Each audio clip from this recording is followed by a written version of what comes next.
مولاي صل وسلم دائما ابدا۔ اللہ پاک نے مومنین کی جانوں کو، ان کے مالوں کو جنت کے بدلے میں خریدا ہوا ہے۔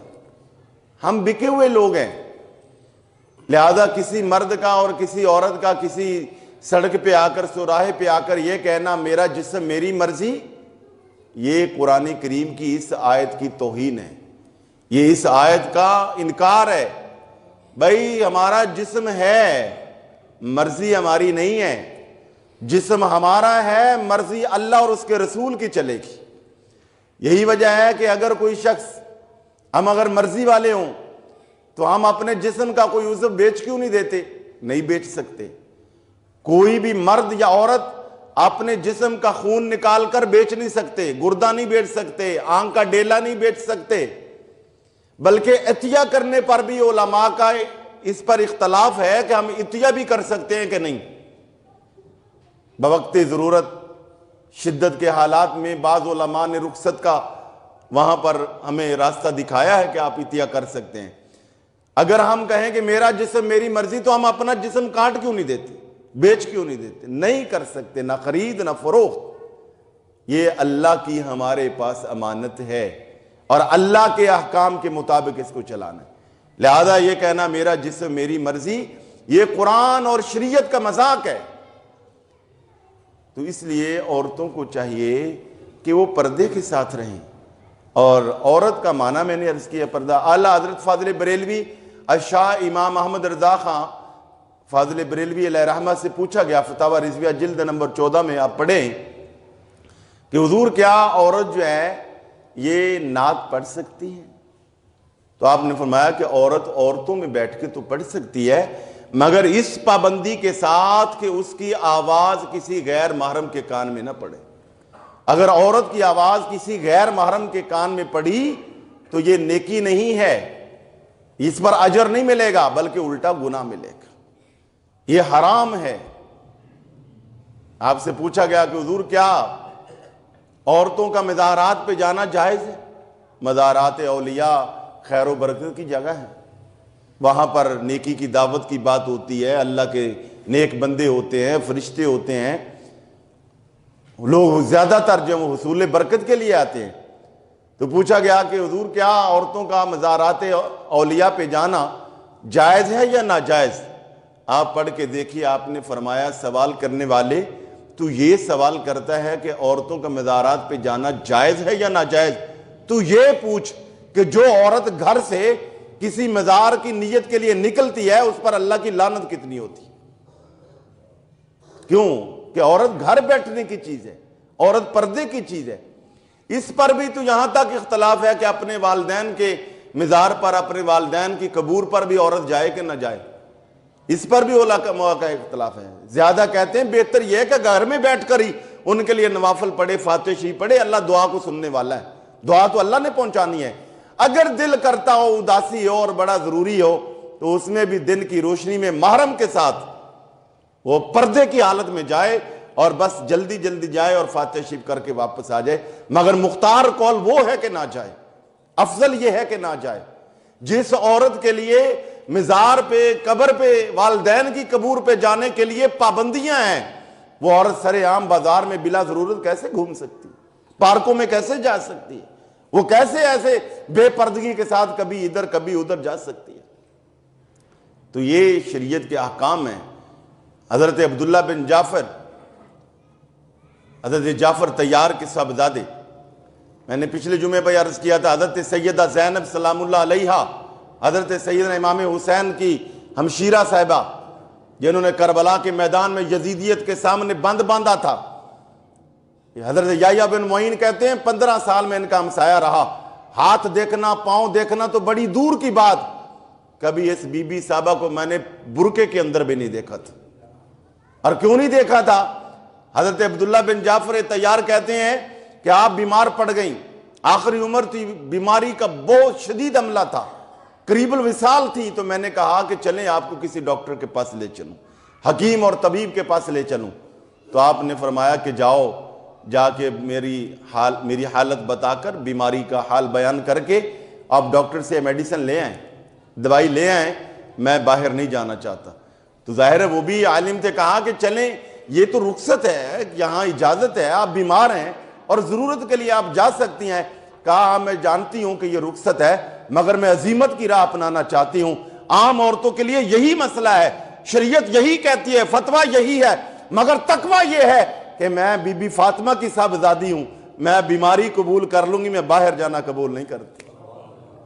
کہا انہوں نے یہاں تک کہا کہ دیکھو تمہاری حالت کیا ہے, اگر تمہارا وصال ہو گیا اور تم فوت ہوگی کیا بنے گا؟ کہا کوئی بات نہیں, آگے جا کر اپنے نانا کو اور اپنی اماں جان کو عاجزی سے کہہ سکوں گی کہ دیکھ لیں میں نے موت کو گلے لگا لیا مگر میں نے پردے کی جو چادر ہے اس کو نہیں اٹھایا, باہر نہیں گئی. یہ ہمارے اسلاف تھے, یہ اسلام کے ماننے والے لوگ تھے. یہ وہ عورتیں ہیں کہ جن پر فرشتے بھی رشک کرتے ہیں. تو آج کی بیویوں کو بھی, آج کی بیٹیوں کو بھی چاہیے کہ وہ پردے کی پابندی کریں, حجاب کریں, بلا ضرورت باہر نہ نکلیں, لجاجت سے مسکرا کر غیر محرموں کے ساتھ باتیں نہ کریں. انہیں بھی دیکھنا چاہیے کہ ہم مدینے والے کا کلمہ پڑھنے والی ہیں, ہم قرآن پڑھنے والی ہیں, ہم حضرت سیدہ بی بی فاطمہ کی کنیزیں ہیں, لہذا ہمارا کوئی منصب ہے, ہمارا کوئی مقام ہے. تو اس لیے خواتین کے لیے یہ پردہ بڑا ضروری چیز ہے, یہ فرض ہے, یہ واجب ہے. اور حضور نبی پاک صلی اللہ علیہ وسلم سے پوچھا گیا رسول اللہ صلی اللہ علیہ وسلم کیا کوئی عورت بڑی نیک ہو, وہ کسی نیک مرد کے ساتھ بھی نہیں بیٹھ سکتی تنہائی میں؟ کیا اس کے پاس بھی؟ اللہ اکبر. میرے رسول نے فرمایا, ہاں جی, میں نے عرض کیا کہ کہہ دیتے ہماری تو جناب بچیوں پہ ہمیں بڑا اعتماد ہے جی, وہ ایسی تو بچوں نے یہ گل سمجھائی ہے. بات یاد رکھیں, گھی اگر آپ آگ پہ رکھیں, دنیا میں ابھی تک کوئی سائنسدان پیدا نہیں ہوا, کوئی ذمہ دار کسان پیدا نہیں ہوا, کوئی ابھی تک ایسا بندہ نہیں ہے جس کا گھی آگ پہ رکھیں وہ نہ پگھلے. ایک چیز فطرت ہے, اس فطرت کا انکار آپ نہیں کر سکتے. اور پھر یہ بات اعتماد کی نہیں ہے, نبی کریم صلی اللہ علیہ وسلم کی ازواج مطہرات جن کے بارے میں رب کائنات خود فرماتا ہے کہ لَسْتُنَّ أَحَدٍ مِّنَ النِّسَاءِ, اے نبی کی بیویوں تم وہ ہے کہ تمہارے جیسا کائنات میں کوئی اور نہیں ہے. رب خود ان کی پاکیزگی اور عظمتوں کو بیان فرما رہا ہے, مگر اس کے باوجود فرمایا جا رہا ہے وَقَرْنَ فِي بُيُوتِكُنَّ, اور تم اپنے آپ کو گھروں میں روکے رکھو, بلا ضرورت باہر نہ نکلو. تو پوچھا گیا یا رسول اللہ کوئی مرد بڑا نیک ہو, عورت بڑی نیک ہو, کیا وہ بھی تنہائی میں نہیں بیٹھ سکتے؟ اللہ اکبر. میرے رسول نے فرمایا اگر زکریا علیہ السلام کا بیٹا یحییٰ بھی ہو, عیسیٰ علیہ السلام کی اماں حضرت بی بی مریم ہو, اور فرمایا پھر وہ کہیں کہ تنہائی میں بیٹھیں, فرمایا شریعت اس کی بھی اجازت نہیں دیتی. یہ اسلام ہے, یہ اسلام کے احکام ہیں. لہذا میں نے عرض کیا تھا کہ یہ خواتین وہ جی پیر صاحب کے پاس چلیں جی, اور جی اپنے قاری صاحب ہیں, بھئی اگر ضرورت پڑتی بھی ہے, آپ نے کوئی دینی رہنمائی لینی ہے, کوئی روحانی رہنمائی لینی ہے, تو شریعت ہے, پردہ ہے. جب تک پردے کے احکام نہیں آئے تھے تو صحابہ کرام حضرت سیدہ عائشہ سے بلا حجاب باتیں پوچھتے تھے, دین کے مسائل پوچھتے تھے. اور جب حجاب کی آیات نازل ہو گئیں تو آپ اوٹ میں کھڑی ہوتی تھی, پردے میں کھڑی ہوتی تھی, دیوار کی دوسری طرف, اور صحابہ کرام نیچی نظر کر کے اس طریقے سے جو ضروری چیز ہوتی تھی وہ پوچھا کرتے تھے, حالانکہ ماں کا درجہ ہے. تو اس لیے خواتین کو چاہیے وہ پردے کی پابندی کریں. اس سے کوئی ان پر جبر نہیں ہے, یہ نہ سمجھے کہ یہ ہم پر جبر ہے, یہ پابندی نہیں ہے, یہ تمہاری عظمت ہے. ہر چیز کی میں نے عرض کیا تھا کسی وجہ سے عظمت اور شان ہوتی ہے. اور قیمتی چیز کوئی ڈھانپا جاتا ہے, گھر کے اندر طرح طرح کی چیزیں ہیں, مگر سونے کو کبڈ کے اندر رکھتے ہیں, پھر پرس کے اندر رکھتے ہیں, پرس کے اندر پھر ایک اور جیب ہوتی ہے, اس کو زپ لگی ہوتی ہے, پھر اس کے اندر جیولری باکس ہوتا ہے, اس کے اندر رکھی جاتی ہے. ہیرا جو وہ سرے عام نہیں رکھا جاتا, ڈائمنڈ کو سنبھال کے رکھا جاتا ہے, سونے کو سنبھال کے اور ڈھانپ کے رکھا جاتا ہے. کبھی کسی نے کیمسٹری اور میتھ کی کتاب کے اوپر تو غلاف نہیں چڑھایا نا, کوئی 5000 کی بھی قیمتی کتاب لے آئیں اور مہنگی سے مہنگی طرح کے کاغذ پہ چھپی ہو, باہر سے آئی ہو اور آرٹ پیپر پہ چھپی ہو, ہزاروں میں اس کی قیمت بنتی ہو, کبھی کسی نے اس پر غلاف نہیں چڑھایا. غلاف ہمیشہ قرآن پاک پہ چڑھایا جاتا ہے. غلاف جو پاک کتاب پہ چڑھایا جاتا ہے. اربوں کروڑوں روپے کی کوئی بلڈنگ بنا لے اور کوئی گھر بنا لے, محل تعمیر کر لے, کبھی اس محل پر غلاف نہیں چڑھایا جاتا, غلاف خانہ کعبہ پر ہی چڑھایا جاتا ہے.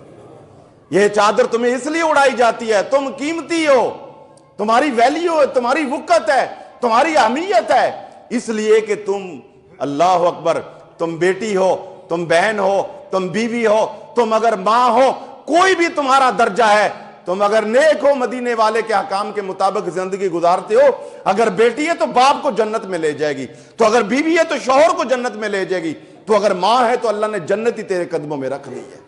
تو یہ تمہارے ان مقامات کی وجہ سے اللہ تعالیٰ نے یہ تم پر رکھا ہے.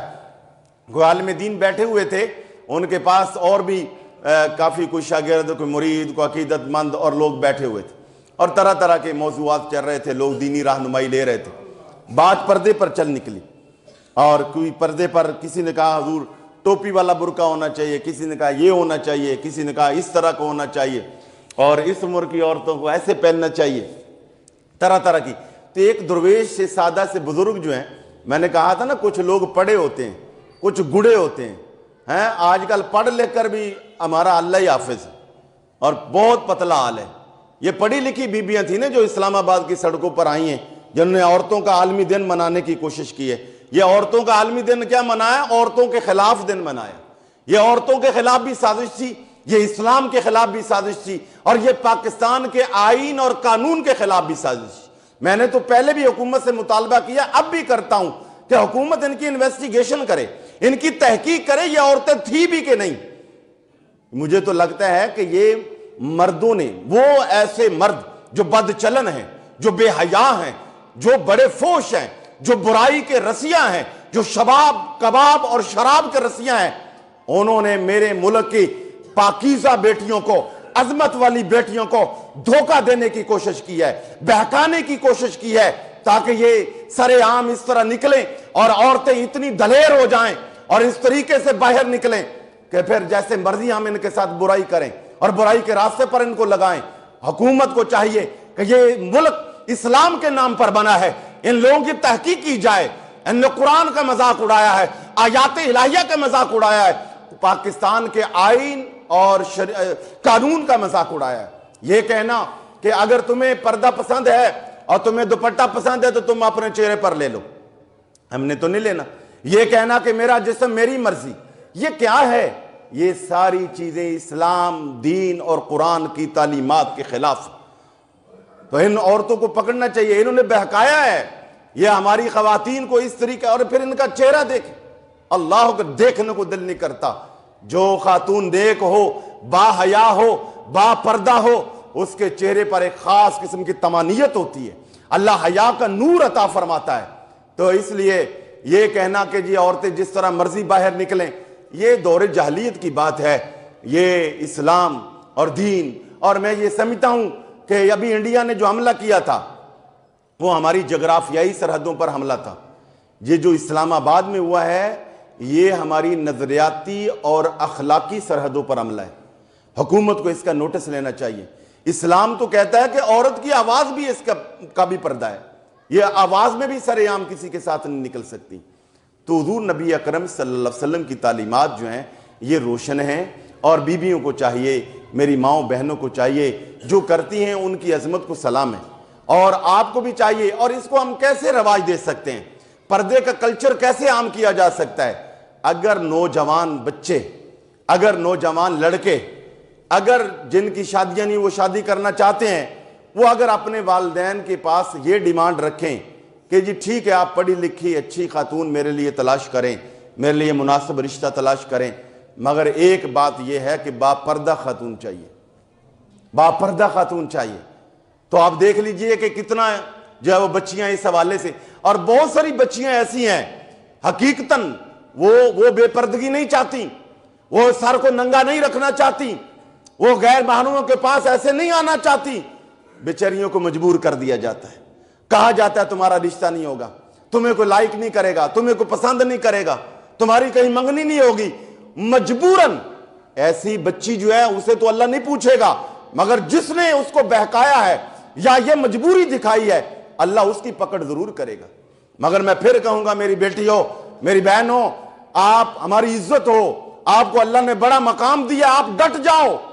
اللہ کا وعدہ ہے، آج بھی حقیقت بات یہ ہے کہ جو نیک بچیاں ہیں، نمازی بچیاں ہیں، پردے والی بچیاں ہیں، اللہ ان کے رشتے، جاب، باقی سارے معاملات کا جلدی انتظام فرما دیتا ہے۔ تو میں نے عرض کیا کہ عالم دین کے پاس طرح طرح کے لوگ بیٹھے ہوئے تھے، کسی نے کہا جی پردہ ایسے ہونا چاہیے، کسی نے کہا جی ویسا ہونا چاہیے، برقع ایسا ہونا چاہیے۔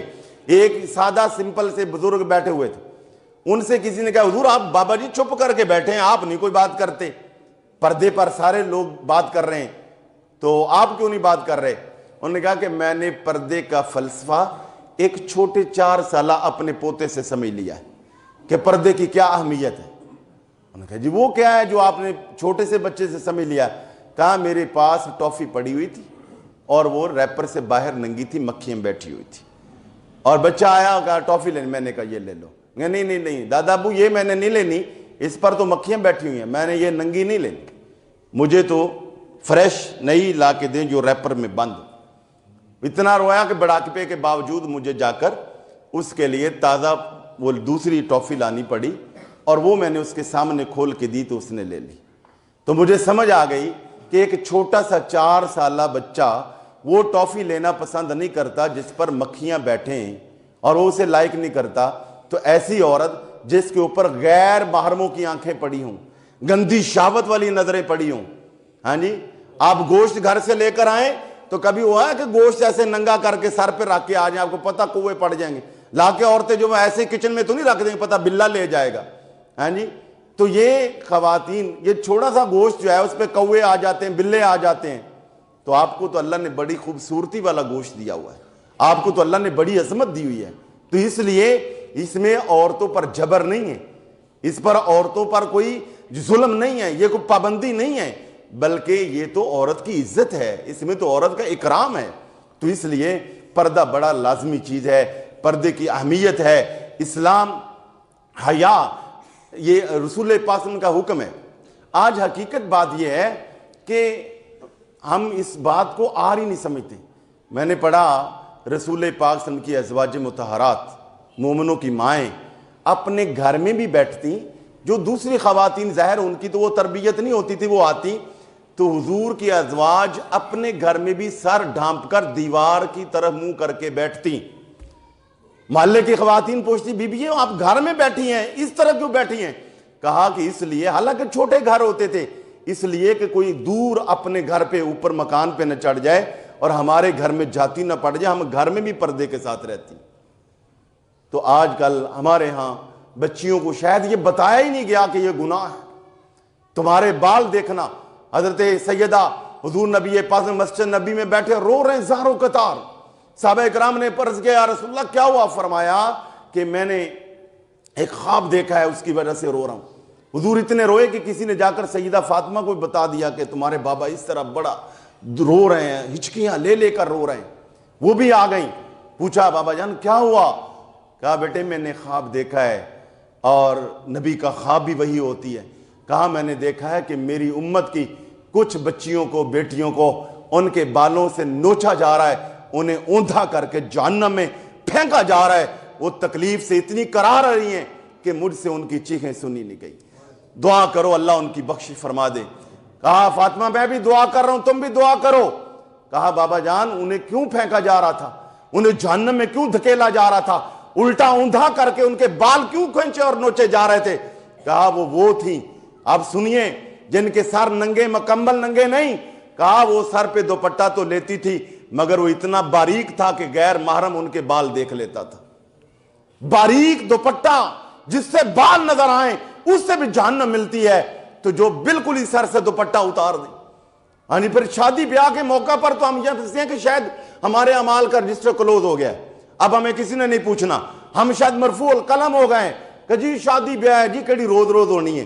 او اللہ کے بندے، ایک لمحہ کا بھی گناہ ہے، اور یہ بات یاد رکھو گناہ بڑے بڑی قسم کے ہیں، مگر جس گناہ کا تعلق زنا کے ساتھ ہے وہ تو روحوں کو چیر کے رکھ دیتا ہے، اس کی تو نحوست نسلوں تک جاتی ہے۔ میرے رسول نے فرمایا زنا صرف شرمگاہ کا نہیں ہے، آنکھ کا بھی زنا ہے، کان کا بھی زنا ہے، زبان کا بھی زنا ہے۔ عرض کیا یا رسول اللہ اس کے ساتھ کیسے زنا ہوتا ہے؟ فرمایا آنکھ سے فوش دیکھنا، کان سے بری چیزیں سننا، زبان سے غیر پارلیمانی گندی فوش گفتگو کرنا، فرمایا یہ آنکھ، کان اور زبان کا زنا ہے۔ میرے رسول نے فرمایا جب کوئی بندہ زنا کرتا ہے، فرمایا اس کا ایمان سینے سے نکل کر زمین اور آسمان کے درمیان معلق ہو جاتا ہے۔ اس وقت گویا کیا جس کا ایمان نہ ہو بندہ گویا مومن نہیں ہو اس وقت تک، جب تک سچی توبہ نہ کرے ایمان واپس نہیں آتا۔ یہ با حیا معاشرے کی یہ نشانیاں نہیں ہیں میرے بھائیوں۔ میرے رسول نے فرمایا اذا فاتک الحیاء فافعل ما شئت، جب حیا فوت ہو جائے پھر جو مرضی کرو، پھر یہ مرضی کرو، پھر ایسے ہی ہے لوگ بچیاں جو مرضی کہیں، میں بد چلن ہوں، میرا جسم میری مرضی، پتہ نہیں ان کے باپ کہاں چلے گئے، پتہ نہیں ان کے بھائی کہاں چلے گئے، چلو باقی تو باقی رہے، حقوق